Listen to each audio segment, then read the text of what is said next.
বাংলাদেশ ছেড়ে চলে যাচ্ছি একেবারে, এটাই শেষ যাত্রা। আর কখনো হয়তো আর আসা হবে না।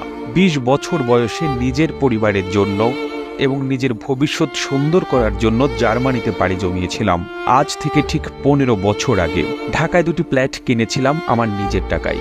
একটা আমার মায়ের নামে আর একটা আমার স্ত্রীর নামে। আমার স্ত্রী আমার কেনা টাকা দিয়ে ফ্ল্যাটে আমাকে ঢুকতে দেয়নি, আমাকে দরজা থেকে কুকুরের মতো তাড়িয়ে দিয়েছে। সে আমাকে তালাক দিয়েছে বিনা কারণে। ঠিক বিনা কারণে বলা যাবে না, সে অন্য আরেকজনের সঙ্গে সম্পর্ক জড়িয়েছে। বাংলাদেশে ২০ দিনের মতো হোটেলে ছিলাম, আর আপন মানুষের প্রতারণাগুলো মুখ বুঝে। একই সঙ্গে আপনি বাংলাদেশের কোন জেলা থেকে প্রবাসী ভাইয়ের এই গল্পটি শুনছেন বা দেখছেন আমাদের কমেন্ট করে জানান।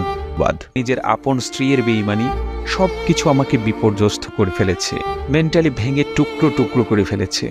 যে মানুষগুলোর জন্য জীবনে এতগুলো বছর নষ্ট করলাম, বিদেশে থেকে এত কিছু করলাম, সেই মানুষগুলো আমাকে টিস্যু পেপারের মতো ব্যবহার করে ছুঁড়ে ফেলে দিয়েছে।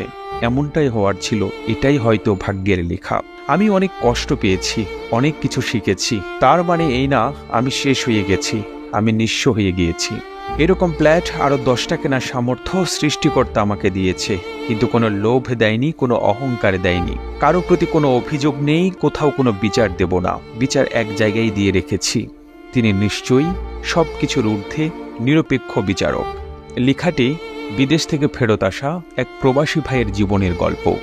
আর এই গল্পটি ভালো লেগে থাকলে আপনার ফেসবুকের টাইমলাইনে শেয়ার করুন।